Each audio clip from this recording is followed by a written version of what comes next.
व्यक्ति आउंदा अपने बंदिਆਂ ਨੂੰ ਬਾਹਰ ਰੱਖਦਾ ਤੇ ਉਹ ਸਰੋਵਰ 'ਚ ਇਸ਼ਨਾਨ ਕਰਦਾ ਤੇ ਉੱਥੇ ਇੱਕ ਟੀ-ਸ਼ਰਟ ਪਾਉਂਦਾ। ਉਹ ਟੀ-ਸ਼ਰਟ ਦੇ ਉੱਤੇ ਜਗਦੀਸ਼ ਟਾਈਟਰ ਜਿਹੜਾ ਸਿੱਖਾਂ ਦਾ ਕਾਤਲ ਹੈ ਉਹਦੀ ਤਸਵੀਰ ਹੁੰਦੀ ਹੈ। ਉਹ ਉੱਥੇ ਇਸ਼ਨਾਨ ਕਰਕੇ ਫੋਟੋ ਕਰਕੇ ਜਿਹਦੇ ਵਿੱਚ ਦਰਬਾਰ ਸਾਹਿਬ ਦੀ ਫੋਟੋ ਹੁੰਦੀ ਆ ਤਾਂ ਉੱਤੋਂ ਦੀ ਉਹ ਆਪਣੀ ਟੀ-ਸ਼ਰਟ ਪਾ ਲੈਂਦਾ ਤੇ ਬਾਹਰ ਚਲਾ ਜਾਂਦਾ। ਤੁਸੀਂ ਇਹ ਦੇਖੋ ਕਿ ਉਹ ਇੱਕ ਸਿੱਖ ਸੀਗਾ, ਉਸ ਦੀ ਮਨ ਦੀ ਮਨਸ਼ਾ ਕਿਸ ਤਰ੍ਹਾਂ ਦੀ ਸੀ, ਉਸ ਗੱਲ ਬਾਰੇ ਕਦੇ ਸ਼ਾਇਦ ਕਿਸੇ ਨੇ ਨਹੀਂ ਸੋਚਿਆ। ਦੇਸ਼ 'ਚ ਸਾਨੂੰ ਇਹ ਦੱਸਿਆ ਜਾ ਰਿਹਾ ਕਿ ਪੰਜਾਬ ਦੇਸ਼ ਦਾ ਹਿੱਸਾ ਨਹੀਂ, ਕਿ ਉਹਨਾਂ ਨੂੰ ਇਸ ਗੱਲ ਦਾ ਪਤਾ ਨਹੀਂ ਕਿ ਇਸ ਹਿੰਦੁਸਤਾਨ ਨੂੰ ਆਜ਼ਾਦ ਕਰਾਉਣ ਲਈ ਇਸੇ ਉਸ ਗੁਰੂ ਧਾਮ ਜਿਹਨੂੰ ਇਹ ਖਾਲਿਸਤਾਨ ਦੀ ਕਾਬਜ ਹੋਣ ਦੀ ਗੱਲ ਕਰਦੇ ਆ, ਉਹਨਾਂ ਨੇ ਇਸ ਦੇਸ਼ ਨੂੰ ਆਜ਼ਾਦ ਕਰਵਾਇਆ। ਕਿ ਉਹ ਜਾਣਦੇ ਨੇ ਲੋਕ ਕਿ ਇਸ ਤਿਰੰਗੇ ਨੂੰ ਅੱਜ ਇਹ ਦੁਨੀਆ ਦੇ ਵਿੱਚ ਸਨਮਾਨ ਮਿਲਦਾ, ਉਹਦਾ ਕਾਰਨ ਕੌਣ ਹੈ? 100 ਦੇ ਵਿੱਚੋਂ 90 ਸਿਰ ਕਿਹਨੇ ਦਿੱਤੇ? ਇਸ ਗੱਲ ਦਾ ਟਵੀਟ ਕੋਈ ਕਰੇਗਾ? ਹਿੰਮਤ ਹੈ? ਉਸ ਨੌਜਵਾਨ ਜਿਹਨੇ ਇੰਡੀਆ ਦੀ ਟੀਮ ਨੂੰ ਕਈ ਵਾਰ ਜਿਤਾਇਆ, ਉਸ ਨੂੰ ਤੁਸੀਂ ਖਾਲਿਸਤਾਨੀ ਦਾ ਗਰਦਾਨਤਾ? ਕੌਣ ਲੋਕ ਹੋ ਤੁਸੀਂ?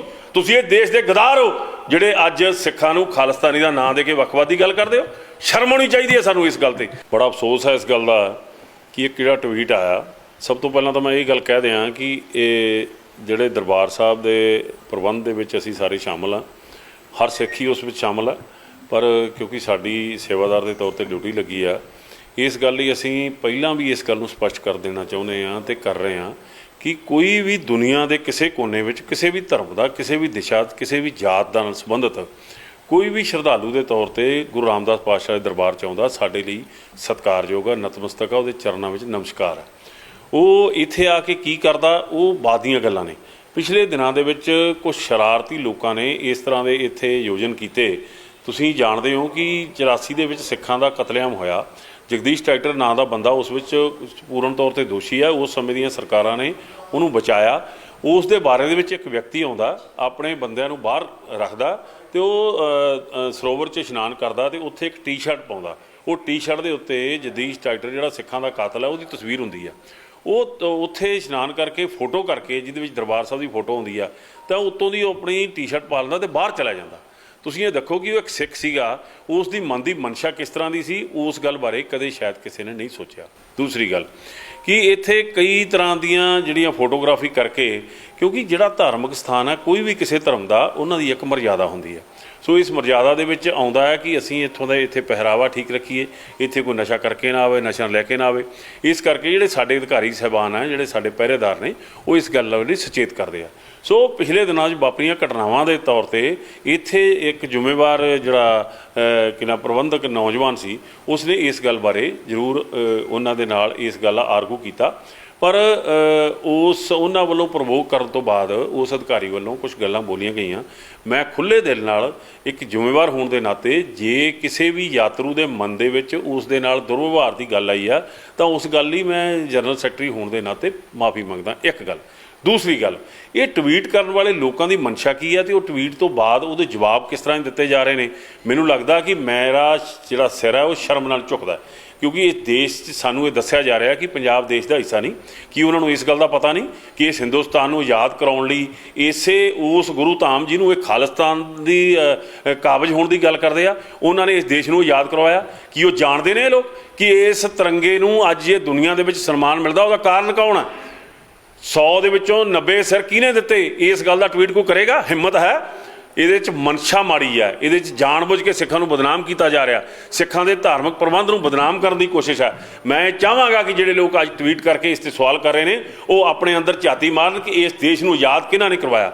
ਇਸ ਦੇਸ਼ ਦੇ ਆਗੂ ਜਿਹਨੂੰ ਮਹਾਤਮਾ ਗਾਂਧੀ ਮੰਨਦੇ ਆ, ਜਿਹਦੇ 'ਤੇ ਰਾਜਘਾਟ 'ਤੇ ਜਾ ਕੇ ਜਿਹਨੂੰ ਸਿਰ ਝੁਕਾਉਂਦੇ ਨੇ ਇੱਥੋਂ ਦੇ ਰਾਜਨੀਤਿਕ ਲੋਕ, ਉਹ ਗਾਂਧੀ ਨੇ ਇਹ ਗੱਲ ਕਹਿਤੀ ਸੀ ਕਿ ਇਸੇ ਦਰਬਾਰ ਸਾਹਿਬ ਦੀ ਸ਼੍ਰੋਮਣੀ ਗੁਰਦੁਆਰਾ ਪ੍ਰਬੰਧਕ ਕਮੇਟੀ ਨੇ ਅੰਗਰੇਜ਼ਾਂ ਤੋਂ ਜਿਹੜੇ ਗੁਰਦੁਆਰੇ ਆਜ਼ਾਦ ਕਰਵਾਏ ਸੀ, ਤੇ ਉਹਨਾਂ ਨੇ ਇਹ ਗੱਲ ਕਹੀ ਸੀ, ਇਹ ਗੱਲ ਸੁਣ ਲੈਣ ਤੇ ਪੜ੍ਹ ਲੈਣ, ਉਹਨਾਂ ਨੇ ਇਹ ਗੱਲ ਕਹੀ ਸੀ ਕਿ ਦੇਸ਼ ਦੀ ਆਜ਼ਾਦੀ ਦੀ ਪਹਿਲੀ ਲੜਾਈ ਜਿੱਤੀ ਗਈ ਆ। ਇਸ ਗੱਲ ਨੂੰ ਕਿਸੇ ਨੇ ਸੋਚਿਆ? ਇਹ ਗੱਲ ਸੋਚੀ ਕਿਸੇ ਨੇ? ਕਦੇ ਕਹੀ ਕਿਸੇ ਨੇ ਕਿ ਇਹ ਇੱਕ ਐਸਾ ਸਥਾਨ ਹੈ? ਮੇਰੀ ਇਹ ਗੱਲ ਕਹਿਣ 'ਤੇ ਕਿਸੇ ਨੂੰ ਇਤਰਾਜ਼ ਹੋਵੇ ਤਾਂ ਕੋਈ ਗੱਲ ਨਹੀਂ, ਪਰ ਮੇਰੇ ਮਨ 'ਚ ਭਾਵਨਾ ਗਲਤ ਨਹੀਂ ਹੈ, ਕਿਉਂਕਿ ਦਰਬਾਰ ਸਾਹਿਬ ਦੇ ਅੰਦਰ ਇਹ ਜਿਹੜਾ ਕਨਸੈਪਟ ਹੈ, ਇਸ ਕਨਸੈਪਟ ਦੀ ਕੋਈ ਕਦਰ ਕਰਕੇ ਟਵੀਟ ਕਰੇਗਾ? ਇਸ ਦੇਸ਼ ਦੇ ਅੰਦਰ ਬੜੇ ਮੰਦਰ ਨੇ, ਰੱਬ ਦੇ ਮੰਦਰ ਨੇ, ਭਗਵਾਨ ਦੇ ਮੰਦਰ ਨੇ, ਉਹਨਾਂ ਮੰਦਰਾਂ ਦੇ ਬਾਹਰ ਬੋਰਡ ਲੱਗੇ ਦਿਖਾਈ ਨਹੀਂ ਦੇ ਰਹੇ ਜਿੱਥੇ ਕਹਿੰਦੇ ਆ ਕਿ ਕਿਸੇ ਦੂਸਰੇ ਧਰਮ ਦਾ ਬੰਦਾ ਇੱਥੇ ਆ ਨਹੀਂ ਸਕਦਾ। ਕੀ ਕਿਸੇ ਧਰਮ ਦੇ ਧਾਰਮਿਕ ਸਥਾਨਾਂ 'ਤੇ ਜਾਣ 'ਤੇ ਰੋਕ ਆ? ਕਿਸੇ ਔਰਤ ਨੂੰ ਰੋਕ ਆ? ਕਿਸੇ ਦਲਿਤ ਨੂੰ ਰੋਕ ਆ? ਇੱਥੋਂ ਦਾ ਰਾਸ਼ਟਰਪਤੀ ਸ਼ਰਮਨਾਕ ਹੋ ਗਿਆ, ਉਹਨੂੰ ਮੰਦਰ ਵਿੱਚ ਜਾਣ ਦੀ ਇਜਾਜ਼ਤ ਨਹੀਂ ਦਿੱਤੀ ਗਈ।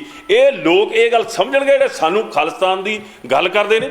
ਜਦੋਂ ਕਿ ਤੁਹਾਡੇ ਦੇਸ਼ ਦਾ ਜਿਹੜਾ ਸੰਵਿਧਾਨ ਹੈ, ਮੈਂ ਖਾਲਿਸਤਾਨ ਦੇ ਨਾਲ ਸਮਰਥਕ ਨਹੀਂ ਹਾਂ, ਪਰ ਤੁਹਾਡੇ ਦੇਸ਼ ਦਾ ਸੰਵਿਧਾਨ ਕਹਿੰਦਾ, ਇਸ ਸੰਵਿਧਾਨ ਦੇ ਵਿੱਚ ਵੋਟਾਂ ਚੁਣ ਕੇ ਆਇਆ ਸਿਮਰਜੀਤ ਸਿੰਘ ਮਾਨ ਖਾਲਿਸਤਾਨ ਦੀ ਗੱਲ ਕਰਦਾ। ਮਾੜੀ ਮੋਟੀ ਸ਼ਰਮ ਕਰੋ। ਸਿੱਖਾਂ ਦੇ ਬਾਰੇ ਦੇ ਵਿੱਚ ਇਸ ਤਰ੍ਹਾਂ ਦੀ ਭੱਦੀ ਭਾਸ਼ਾ ਨਾ ਵਰਤੋ। ਇਸ ਦੇਸ਼ ਨੂੰ ਸਿੱਖਾਂ ਨੇ ਇੱਥੇ ਖੜਾ ਕੀਤਾ, ਸਿੱਖਾਂ ਨੇ ਇਹਨੂੰ ਆਜ਼ਾਦ ਰੱਖਿਆ।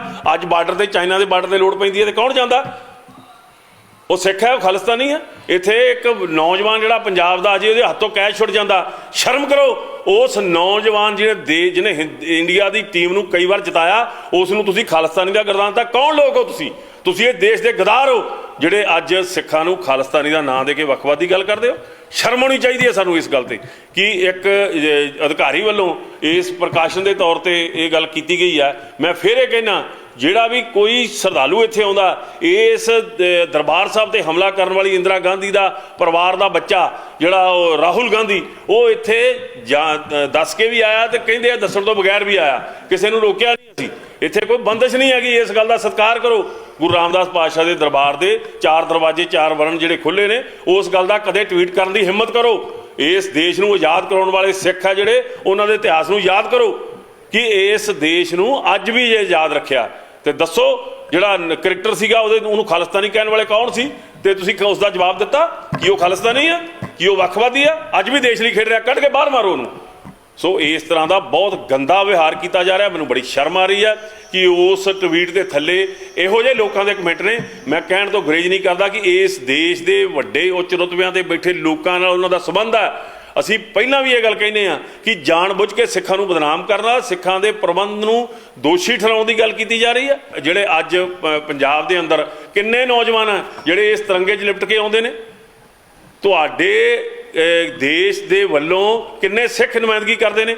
ਕਿਉਂ ਜੋੜ ਰਹੇ ਹੋ ਤੁਸੀਂ ਤਿਰੰਗੇ ਦੇ ਨਾਲ ਇਸ ਮਾਮਲੇ ਨੂੰ? ਉਸ ਬੱਚੇ ਦੇ ਮੂੰਹ ਦੇ ਉੱਤੇ ਜੇ 3 ਰੰਗ ਬਣ ਗਏ ਤੇ ਇਹਦਾ ਮਤਲਬ ਉਹ ਕਿੰਨਾ ਤਿਰੰਗਾ ਨਹੀਂ ਹੋ ਗਿਆ। ਅਸੀਂ ਫਿਰ ਇਹ ਕਹਿੰਦੇ ਹਾਂ ਕਿ ਹਰ ਅਸਥਾਨ ਦੀ ਇੱਕ ਮਰਿਆਦਾ ਹੁੰਦੀ ਆ। ਇਹਨਾਂ ਗੱਲਾਂ ਨੂੰ ਇਸ ਤਰ੍ਹਾਂ ਨਾ ਜੋੜਿਆ ਜਾਵੇ, ਕਿਉਂਕਿ ਸਿੱਖ ਜਿਹੜੇ ਆ, ਸਿੱਖਾਂ ਨੇ ਇਸ ਦੇਸ਼ ਲਈ ਬਹੁਤ ਵੱਡੀਆਂ ਕੁਰਬਾਨੀਆਂ ਕੀਤੀਆਂ। ਅਹਿਸਾਸ ਕਰੋ, ਗੁਰੂ ਤੇਗ ਬਹਾਦਰ ਜੀ ਮਹਾਰਾਜ ਜਿਨ੍ਹਾਂ ਨੇ ਇਸ ਦੇਸ਼ ਦੀ ਬਹੁ ਗਿਣਤੀ ਲੋਕਾਂ ਦੇ ਜਨੇਊ ਨੂੰ ਬਚਾਉਣ ਵਾਸਤੇ ਕੁਰਬਾਨੀ ਕੀਤੀ। ਬੰਦਾ ਸਿੰਘ ਬਹਾਦਰ ਨੇ ਇੱਥੋਂ ਦੇ ਮੁਗਲਿਆ ਸਲਤਨਤ ਦਾ, ਜਿਵੇਂ ਕਹਿੰਦੇ ਆ, ਉਹਨਾਂ ਨੇ ਖੁਰਾ ਖੋਜ ਮਟਾਇਆ, ਇਹ ਦੇਸ਼ ਆਜ਼ਾਦ ਹੋਣ ਦਾ ਰਸਤਾ ਬਣਾਇਆ। ਸਾਡੇ ਸਿੱਖ ਯੋਧਿਆਂ ਨੇ ਬਹੁਤ ਵੱਡਾ ਰੋਲ ਅਦਾ ਕੀਤਾ। ਦਿੱਲੀ ਤੋਂ ਉਹਨਾਂ ਮੁਗਲਾਂ ਦਾ ਰਾਜ ਖਤਮ ਕੀਤਾ। ਅੱਜ ਭੁੱਲ ਗਏ ਹੋ? ਸਿੱਖਾਂ ਦੀ ਇਸ ਕੁਰਬਾਨੀ ਨੂੰ ਨਾ ਭੁੱਲੋ। ਇਹ ਟਵੀਟ ਕਰਨ ਨਾਲ ਸਿੱਖਾਂ ਦੀ ਉਸ ਕੁਰਬਾਨੀ ਨੂੰ ਨਹੀਂ ਘੱਟ ਕਰ ਸਕਦੇ। ਦੇਸ਼ ਲਈ ਤੁਸੀਂ ਖਤਰਾ ਬਣ ਰਹੇ ਹੋ ਜਿਹੜੇ ਲੋਕ ਇਸ ਤਰ੍ਹਾਂ ਨੂੰ ਸਿੱਖਾਂ ਨੂੰ ਬਦਨਾਮ ਕਰਨ ਦੇ ਲਈ ਸਾਜ਼ਿਸ਼ਾਂ ਕਰ ਰਹੇ ਨੇ। ਮੈਂ ਕਲੀਅਰ ਕਹਿ ਦੇਣਾ ਚਾਹੁੰਦਾ ਹਿੰਦੁਸਤਾਨ ਦੀ ਸਰਕਾਰ ਨੂੰ, ਇਹਨਾਂ ਸਾਜ਼ਿਸ਼ਾਂ ਨੂੰ ਨੱਥ ਪਾਓ, ਇਹਨਾਂ ਸਾਜ਼ਿਸ਼ਾਂ ਵਿੱਚ ਸ਼ਾਮਲ ਨਾ ਹੋਵੋ, ਕਿਉਂਕਿ ਸਿੱਖ ਜਿਹੜੇ ਆ ਉਹ ਆਪਣੇ ਦੇਸ਼ ਦੇ ਲਈ, ਇਸ ਦੇਸ਼ ਲਈ ਵੱਡੀਆਂ ਕੁਰਬਾਨੀਆਂ ਕੀਤੀਆਂ। ਹਾਂ, ਇਸ ਵਿੱਚ ਕੋਈ ਸ਼ੱਕ ਨਹੀਂ ਕਿ ਇਹ ਦੇਸ਼ ਦੇ ਵਿੱਚ ਸਿੱਖਾਂ ਲਈ ਨਿਆਂ ਨਹੀਂ ਹੈ। ਇਸ ਗੱਲ ਨੂੰ ਮੈਂ ਕਹਿਣ 'ਚ ਕੋਈ ਗੁਰੇਜ਼ ਨਹੀਂ ਕਰਦਾ, ਪਰ ਇਹ ਸਿੱਖਾਂ ਨੂੰ ਇਸ ਤਰ੍ਹਾਂ ਵੱਖਵਾਦੀ ਕਰਕੇ ਇਹਨਾਂ ਨੂੰ ਦੂਰ ਕਰਨ ਦੀ ਕੋਸ਼ਿਸ਼ ਨਾ ਕਰੋ। ਇਹਨਾਂ ਨੂੰ ਦੂਰ ਕਰੋਗੇ ਤੁਸੀਂ ਦੇਸ਼ ਦੀ ਇਸ ਪ੍ਰਭੂ ਸੱਤਾ ਆਜ਼ਾਦੀ ਤੋਂ ਦੂਰ ਹੋ ਜਾਓ।